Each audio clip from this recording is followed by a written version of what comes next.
Exam time पर ये तीन प्रॉब्लम तो हर एक स्टूडेंट फेस करता है। प्रॉब्लम क्या है? पहली प्रॉब्लम, मोर सिलेबस लेस टाइम। इतना सारा सिलेबस है और टाइम इतना कम है, आखिर कैसे हम इतने सिलेबस को इतने कम टाइम के अंदर कवर करें। दूसरी प्रॉब्लम, याद नहीं रह पाता। इतना सारा सिलेबस है पढ़ने को, इतनी सारी चीजें हैं पढ़ने को, आखिर हम किस टेक्निक से पढ़ें जिससे कि सारी चीजें हमारी लॉन्ग टर्म मेमोरी के अंदर स्टोर हो जाए। और तीसरी प्रॉब्लम, ओवर थिंकिंग। कितनी बार ये होता है ना कि आप बैठ के ये सोच रहे होते हो कि यार मैंने तो अपना पूरा साल खराब कर दिया, क्या मैं अब से पढ़ के भी अपने एग्जाम को क्रैक कर पाऊंगा, या फिर इसमें 95% लेकर आ पाऊंगा, या फिर मैं अपने एग्जाम के अंदर टॉपर बन पाऊंगा। तो हाय एवरीवन, मेरा नाम है Prashant, mentor of thousands of students. और आज की ये जो वीडियो है ना, ये उस हर एक स्टूडेंट के लिए है जिसके एग्जाम या तो 1, 2, 3 महीने के अंदर स्टार्ट होने वाले हैं, या फिर आपके एग्जाम ऑलरेडी स्टार्ट हो चुके हैं। पता है क्यों? क्योंकि ये जो एग्जाम का टाइम होता है ना, ये बहुत ज्यादा इंपॉर्टेंट टाइम होता है आप सभी के लिए। क्योंकि मैंने ऐसे भी कई स्टूडेंट्स को देखा है जो कि एग्जाम टाइम पर उन्होंने पढ़ाई करी, बहुत फोकस से पढ़ाई करी, इन स्ट्रेटेजीज को फॉलो करके पढ़ाई करी और बोर्ड एग्जाम को क्रैक कर दिया, IIT JEE को क्रैक कर दिया, नीट को क्रैक कर दिया। चाहे तुम किसी भी कॉम्पिटिटिव एग्जाम की बात करो, लास्ट के टाइम में पढ़ के भी लोगों ने क्रैक करा है। और मैंने ऐसे भी लोगों को देखा है जो कि पूरे साल भर पढ़ाई कर रहे थे, बट एग्जाम टाइम के अंदर उन्होंने कुछ गलतियां कर दी, कुछ मिस्टेक्स कर दी, जिसकी वजह से उस एग्जाम को वो क्रैक नहीं कर पाए और अपनी क्लास के अंदर वो टॉपर नहीं बन पाए। तो ये जो एग्जाम का टाइम होता है ना, ये आप सभी के लिए बहुत ज्यादा इंपॉर्टेंट होता है। और इस टाइम के अंदर ये जो तीन प्रॉब्लम है ना, ये आपके साथ होता ही होगा कि इतना सारा सिलेबस है, इतना कम टाइम है, चीजें को आप याद नहीं कर पाते होगे और बहुत सारी चीजों के बारे में आप ओवर थिंकिंग करते होगे। बट आज मैं 3 स्टेप का ऐसा एक प्रोसेस बताने वाला हूं जिसको अगर आपने फॉलो कर लिया ना, आप आराम से कम समय के अंदर भी बहुत अच्छे मार्क्स को लेकर आओगे। बट मेरा एक सवाल है आप सभी से, क्या आप सच में मेहनत करने को तैयार हो? क्या आप जिंदगी में रगड़ने के लिए तैयार हो? जो टाइम आपके पास है, मुझे नहीं पता कितने टाइम में आपके एग्जाम है, शायद 1 महीना, 2 महीना, 3 महीना, 15 दिन, 10 दिन, 5 दिन। क्या आप इस टाइम के अंदर खुद को पूरी तरीके से मोटिवेटेड होकर मेहनत करने को तैयार हो गया यार? यस या नो बताओ, खुद से पूछो और आज कमेंट के अंदर लिख दो। अगर तुम सच में तैयार हो तो लिख दो यार, यस भैया आई विल वर्क हार्ड, मैं करूंगा मेहनत, मैं करूंगी मेहनत, लिख दो। तो फिर से बोल रहा हूं, अगर इस वीडियो को देखना चाहते हो तो अभी कमेंट कर देना कि yes I am ready to work hard. अब बात करते हैं वो 3 स्टेप प्रोसेस की, कि वो जो 3 स्टेप प्रोसेस है आखिर वो है क्या। तो हम स्टार्ट करते हैं स्टेप नंबर 1। स्टेप नंबर 1 है रीड लेस। अब तुम सोच रहे होगे रीड लेस, इसका क्या मतलब है? समझाता हूं, बहुत ध्यान से समझना। देखो, इस समय पर ना एक गलती तुम कर रहे हो। गलती तुम क्या कर रहे हो ना, कि तुम अपने दोस्तों को फोन मिलाओगे, तुम अपने दोस्त को बोलोगे यार मेरा ना कल एग्जाम है, मान लो एक एग्जांपल ले लेते हैं, मेरा कल SST का एग्जाम है, अब मुझे ये बता दे कि मैं कौन सी बुक से पढ़ाई करूं, कौन से लेक्चर से पढ़ाई करूं कि मैं अपने बहुत अच्छे मार्क्स ले आऊंगा।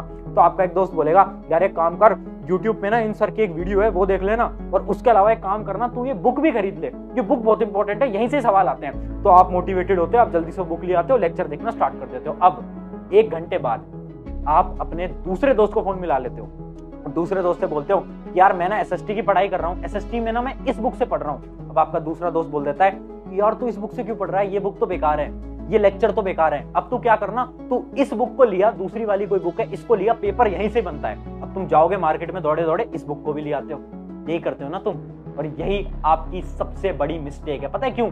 क्योंकि आप इतनी सारी बुक्स को ले आते हो, इतने सारे रिसोर्सेज को ले आते हो, क्या आप प्रैक्टिकली इतने कम समय के अंदर इतने रिसोर्सेज को पढ़ सकते हो? और मैं एक बार इमेजिन भी कर लेता हूं कि हाँ आपने पढ़ ली, इतनी सारी किताबों को आपने पढ़ लिया, बट क्या आप उन सारी किताबों को अपनी ब्रेन के अंदर मेमोराइज कर सकते हो? क्या आप याद रख सकते हो? नहीं। सिंपल सी बात है, आप कोई सुपर ह्यूमन तो हो नहीं ना यार, आप हो तो इंसान ही ना। क्या हम इतनी सारी किताबों को एक बार में याद कर सकते हैं? नहीं कर सकते। तो पहला स्टेप क्या है? पहला स्टेप क्या है? रीड लेस, मतलब कम किताबों को पढ़ो, कम रिसोर्सेज को पढ़ो। आखिरी के टाइम पे ना हमें सब कुछ नहीं पढ़ना है, हमें सब कुछ नहीं पढ़ना है यार। और इसी के लिए आपको फॉलो करना है 80-20 रूल। एक बड़ी ही प्यारी स्ट्रैटेजी समझा रहा हूं, बहुत ध्यान से देखना, बहुत ज्यादा इंपॉर्टेंट स्ट्रैटेजी है सभी के लिए। 80-20 रूल ये क्या है? ये मैं अपनी बहुत वीडियोस के अंदर ऑलरेडी बता चुका हूं, फिर से बता देता हूं शॉर्ट के अंदर। देखो, हर एक एग्जाम, चाहे किसी भी एग्जाम की बात करो, IIT JEE, NEET, UPSC, class 10, class 9, class 11, class 12, किसी भी एग्जाम की बात करो, हर एक एग्जाम में ना कुछ 20% ऐसा सिलेबस होता है जिससे कि आपका 80% पेपर आ रहा होता है। मतलब कुछ 20% ऐसे टॉपिक्स हैं जो कि हर बार आपके एग्जाम के अंदर पूछे जाते हैं। और आप ये पूछोगे कि हमें कैसे पता चलेगा, है ना? यही तुम पूछ रहे हो। भाई एक काम करो, इस वीडियो को तुम कहां देख रहे हो? YouTube ना, एक फ्री प्लेटफॉर्म है ना, इसी पे तुम्हें सर्च करना है, ऊपर जाना है और सर्च बार के अंदर सर्च करना है जो भी आपका एग्जाम है, और आगे डाल देना प्रीवियस ईयर क्वेश्चन एनालिसिस। अब बस इतना डाल देना, इमेजिन करते हैं एक स्टूडेंट है जो कि नीट की तैयारी कर रहा है, तो डाल देना कि NEET physics chapter wise analysis या फिर प्रीवियस ईयर क्वेश्चन एनालिसिस। उससे पता क्या होगा, आपको ये पता चलेगा यार अच्छा फिजिक्स के अंदर ये वाला चैप्टर बहुत ज्यादा इंपॉर्टेंट है, ये तो 5 साल में बार बार पूछा गया है, अच्छा ये वाले टॉपिक से बहुत बार सवाल आते हैं। उससे क्या होगा ना, आपको वो टॉपिक्स पता चल जाएंगे, वो चैप्टर्स पता चल जाएंगे। अब आपको क्या करना है, सबसे पहले उन चैप्टर्स को करना है जो कि बहुत इंपॉर्टेंट है। आप इस एग्जांपल को किसी भी क्लास के लिए ले सकते हो, चाहे आप क्लास 10th बोर्ड की तैयारी कर रहे हो ना, तो आप यूट्यूब पे डाल लेना क्लास 10th बोर्ड, जो भी आपका बोर्ड है उसके आगे डाल देना previous year chapter wise analysis, ये आप डाल देना। और अगर आपको अब भी इस टेक्निक पे विश्वास नहीं हो रहा ना, तो इसका एग्जांपल दे देता हूं। मेरा एक स्टूडेंट था, पिछले साल वो क्लास 12th बोर्ड एग्जाम की तैयारी कर रहा था और उसने लास्ट के टाइम पे कुछ भी नहीं पढ़ा था, बस एग्जाम से 1 महीने पहले उसने क्या करा ना, इंपॉर्टेंट टॉपिक्स को पढ़ लिया। जितने भी इंपॉर्टेंट टॉपिक्स है फिजिक्स के, केमिस्ट्री के, बायोलॉजी के, उसने सारे इंपॉर्टेंट टॉपिक्स को पढ़ लिया और बोर्ड एग्जाम के अंदर उसकी 93% आई थी। तो आप खुद सोचो यार, अगर वो स्टूडेंट कर सकता है तो आप भी कर सकते हो, चाहे आप किसी भी एग्जाम की तैयारी कर रहे हो, बट पॉसिबल है। तो पहला स्टेप हमारा क्या है कि हमें सब कुछ नहीं पढ़ना है, हमें केवल वही पढ़ना है जो कि हमारे एग्जाम के लिए इंपॉर्टेंट है। अब बात करते हैं हमारे स्टेप नंबर 2 जो कि है थिंक मोर। अब आप सोच रहे होगे थिंक मोर से मेरा क्या मतलब है, अभी समझाता हूं, बहुत ध्यान से समझना। देखो एग्जाम के टाइम में ना सबसे बड़ी प्रॉब्लम आपकी क्या है कि आप चीजों को याद नहीं कर पाते, क्योंकि आपको बहुत कुछ पढ़ना है। देखो आपने शुरू से पढ़ाई करी नहीं, अब इतने कम समय के अंदर आपको बहुत सारी चीजें पढ़ने को मिल रही हैं। अब ऑब्वियस सी बात है आपका ब्रेन इतनी सारी चीजों को याद तो नहीं कर पाएगा, बट इसका एक मेथड है। इस मेथड को हम बोलते हैं विजुअलाइजेशन। अभी इस मेथड को प्रैक्टिकल तरीके से मैं करके भी दिखाऊंगा, बट ये जो मेथड है ना, ये गुरुकुल के अंदर भी यूज किया जाता था। इसके ऊपर एक पूरी डिटेल्ड वीडियो मैंने ऑलरेडी बना रखी है, बट आज बात कर रहे हैं एग्जाम के टाइम पे हमें कैसे पढ़ना है। तो इसका एक एग्जांपल देख लेते हैं कि विजुअलाइजेशन होता क्या है। जैसे कि एक एग्जांपल ले लेता हूं, आपके नोट्स हैं या फिर आप किताब से पढ़ते होगे, आप लेक्चर से पढ़ते होगे, आप कहीं से भी पढ़ रहे हो। इमेजिन करो आपने एक लाइन पढ़ी, क्या, a displacement reaction is the one wherein the atom or the set of atom is displaced by another atom in a molecule। ये आपने लाइन पढ़ी है ना। अब आप क्या करोगे, आप अब इस लाइन को रटने की कोशिश करोगे, क्या ठीक है डिस्प्लेसमेंट रिएक्शन ये होता है, ये होता है, ये होता है, आप रटने की कोशिश करोगे। और यही सबसे बेकार तरीका है। आपके दिमाग के अंदर ना आपको एक थोड़ी सी न्यूरोसाइंस समझा देता हूँ। न्यूरोसाइंस ये बोलती है ना, जब आप चीजों को रटते हो ना, तो वो आपकी शॉर्ट टर्म मेमोरी में तो आ जाता है, बट आपके लॉन्ग टर्म मेमोरी में नहीं आता। मतलब अगर आप इस डेफिनेशन को एग्जाम से 1 दिन पहले याद करोगे ना, तो शायद आपको एग्जाम के दिन याद रह जाएगी, बट अगर आप एग्जाम से 4-5 दिन पहले याद करोगे ना, तो आप एग्जाम के दिन इस डेफिनेशन को भूल जाओगे। क्यों? क्योंकि आपने रट के इसको याद किया था। अब विजुअलाइजेशन का प्रोसेस समझते हैं। मैंने इस डेफिनेशन को पढ़ा, अब मैं क्या करूंगा ना, अब बहुत ध्यान से समझना मैं कैसे याद कर रहा हूं। अब मैं हिंदी में खुद से बोलूंगा इसके बारे में, या फिर जो भी आपकी लैंग्वेज है ना, चाहे आप कोई और लैंग्वेज बोलते हो, तो उस लैंग्वेज के अंदर खुद से इसको बोलो। क्या डिस्प्लेसमेंट रिएक्शन क्या हुआ, जिसमें कि एक एटम ने दूसरे एटम को ऐसे डिस्प्लेस कर दिया। क्यों डिस्प्लेस करा? क्योंकि एक जो एटम है ना, वो दूसरे एटम से ज्यादा रिएक्टिव है। मैं पूरी वो साइंस समझा रहा हूं कि ऐसे आपको खुद से बोलना है। अब इसके अंदर अगर आपने एक चीज नोटिस करी हो, तो मेरे हाथ भी इधर उधर चल रहे थे कि एक एटम ने दूसरे एटम को ऐसे डिस्प्लेस कर दिया। ये मैं क्या कर रहा हूं, ये भी गुरुकुल का सिस्टम है। होता क्या है ना, जब आप कोई चीज बोल के और अपने हाथों को मूव करके याद करते हो ना, तो आपके लॉन्ग टर्म मेमोरी के अंदर वो बहुत जल्दी जाती है। तो अगर आपके एग्जाम पास आ चुके हैं और आपको बहुत कुछ पढ़ना है, बहुत सारे सब्जेक्ट्स आपको पढ़ने हैं, तो आपको क्या करना है ना, याद करने के तरीकों को बदलो। मतलब नॉर्मली रट के याद मत करो, अपने हाथों का यूज लो, उसके बारे में सोचो, हिंदी में सोचो, क्योंकि जो हमारी ब्रेन है ना, वो हमारी नॉर्मल लैंग्वेज के अंदर ही सोच पाता है। मैं रियली में बता रहा हूँ, 7 दिन इस टेक्निक को फॉलो करके देखना। अपने हैंड्स को ऐसे हिलाओ, मूव करो याद करते टाइम। उससे क्या होगा, आपकी ब्रेन के अंदर सेल्स बहुत जल्दी कनेक्ट करेंगे चीजों को और आप बहुत जल्दी याद कर पाओगे। तो जो आपकी प्रॉब्लम है ना कि याद नहीं रह पाता, वो इस टेक्निक से सॉल्व हो जाएगी। तो याद रखना, आपको क्या करना है, विजुअलाइज करना है। और इस प्रोसेस को मैंने पूरा समझा भी दिया। स्टेप 1 और स्टेप 2 मैंने आपको बहुत क्लियरली समझा दिया। अब बढ़ते हैं हमारे स्टेप 3 की तरफ। बट उससे पहले एक इंपॉर्टेंट चीज देखो, अगर आप एक स्टूडेंट हो ना, तो आपको बहुत सारी प्रॉब्लम्स को फेस करना होता होगा। जैसे कि आप चीजों को रिवाइज नहीं कर पाते होगे, आपको ये नहीं आता होगा कि एक्चुअल में नोट्स कैसे बनाए जाते हैं, चीजों को रिवाइज कैसे करते हैं और लॉन्ग टर्म तक अपनी मेमोरी को कैसे रिटेन करते हैं। ये जितनी भी प्रॉब्लम्स है ना, ऊपर आगे बढ़ते हैं हमारे स्टेप 3 की तरफ। स्टेप नंबर 3 क्या है, ओवर थिंकिंग को कैसे खत्म करें। अब इस स्टेप को मैं एक एग्जांपल से समझाता हूं, एक स्टोरी से समझाता हूं। ये स्टोरी है एक लड़के की जिसका नाम था राहुल। बहुत ध्यान से सुनना, बहुत इंपॉर्टेंट स्टोरी है। देखो एक बार क्या होता है ना कि राहुल को ना कहीं रात को पार्टी करने जाना था, है ना। राहुल था, अपने 11th क्लास का एक स्टूडेंट था और उसको कहीं पार्टी करने जाना था रात को। तो वो जाता है और अपनी मम्मी के पास जाता है और परमिशन लेता है कि मम्मी मुझे ना रात को अपने दोस्तों के साथ ऐसे पार्टी करने जाना है। उसकी मम्मी कहती है ठीक है चले जा, बट रात को टाइम से आ जाना। उसने कहा ठीक है मम्मी मैं जा रहा हूँ। बट जैसे ही वो जाने वाला होता है ना, उससे पहले उसके पापा ऑफिस से अंदर आ जाते हैं, गेट के अंदर आ जाते हैं और उसके पापा पूछते हैं बेटा कहाँ जा रहा है?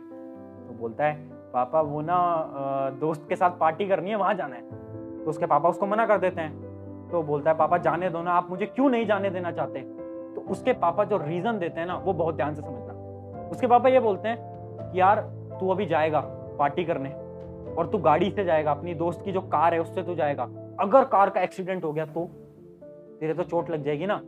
तो बोलता है पापा ये क्या बात कर रहे हो, चलो मैं कार से नहीं जाता, मैं तो अपनी स्कूटी से चला जाता हूँ। तो उसके पापा बोलते हैं यार एक्सीडेंट तो स्कूटी से भी हो सकता है। तो वो परेशान हो जाता है और वो बोलता है यार पापा मैं स्कूटी से भी नहीं जाऊंगा, मैं साइकिल रखी है मैं इससे चला जाऊंगा। तो उसके पापा बोलते हैं अच्छा इमेजिन कर ये जो साइकिल है इसका टायर बीच में कहीं फट जाए और तू गिर जाए और तेरे लग जाए तो। फिर वो बहुत ज्यादा परेशान हो जाता है और वो बोलता है कि पापा मैं तो पैदल ही चला जाऊंगा, मुझे किसी चीज से नहीं जाना। तो उसके पापा का जवाब सुनना। उसके पापा ये बोलते हैं तू पैदल जाएगा रात को, अगर किसी ने तुझे किडनैप कर लिया तो तब क्या होगा तेरे साथ? परेशान हो जाता है और वो कहता है कि यार मुझे कहीं जाना ही नहीं, और वो अपने कमरे के अंदर वापस चला जाता है। अब तुम सोच रहे होगे ना कि ये कैसे बेकार बेकार सवाल पूछ रहे थे उसके पापा, है ना, ये तो बहुत ही बेकार बात है, मतलब कि ऐसे तो कुछ भी हो सकता है कि हम रोड पे जाएंगे तो एक्सीडेंट तो किसी का भी हो सकता है, तो इसका क्या ये मतलब है कि हम बाहर ना निकले घर से, यही सोच रहे हो ना। बट अगर मैं ये बोलूं ये कहानी उस लड़के के पापा की नहीं है, ये कहानी तुम्हारी है। हाँ तुमसे बात कर रहा हूँ, तुम्हारी, मतलब समझ नहीं आया? तुम्हारे एग्जाम में टाइम कम है और तुम हर रोज खुद से क्या बोलते हो कि क्या मैं क्रैक कर पाऊंगा, क्या ये एग्जाम मेरे लिए बना है, क्या मैं 95 लेके आ पाऊंगा, मुझे तो डर लग रहा है। तुम यही तो सोचते हो खुद से, यही तो बोलते हो हर रोज। ये तो वही बात हो गई ना कि जैसे उसके पापा उससे बोल रहे थे कि यार तेरा एक्सीडेंट हो सकता है, तेरे साथ ये हो सकता है, तेरे साथ वो हो सकता है, तुम भी तो ये बोल रहे हो ना कि एग्जाम क्लियर नहीं हुआ तो क्या होगा, क्या मैं अच्छे मार्क्स लेके आ पाऊंगा। अरे इतना सोचने से क्या फायदा, इतना सोचने से क्या फायदा? एटलीस्ट तुम अपना ट्राई तो करो, तुम अपना ट्राई तो करो, जो होगा वो देखा जाएगा। अगर रोड पे एक्सीडेंट होते हैं तो क्या इसका ये मतलब है कि हम घर से बाहर निकलना बंद कर देंगे? नहीं निकलना बंद किया ना। तो एग्जाम में लोग फेल होते हैं, इसका ये मतलब थोड़ी ना है कि तुम एग्जाम में मेहनत करना बंद कर दोगे। मेहनत तो करोगे ना यार, अपना बेस्ट तो लगाओगे ना यार। अगर अपना बेस्ट लगाने को तैयार नहीं हो फिर तो कैसे काम चलेगा? तो ये जो ओवर थिंकिंग की तुम्हारी समस्या है ना, इसका बहुत सिंपल सा सोल्यूशन है।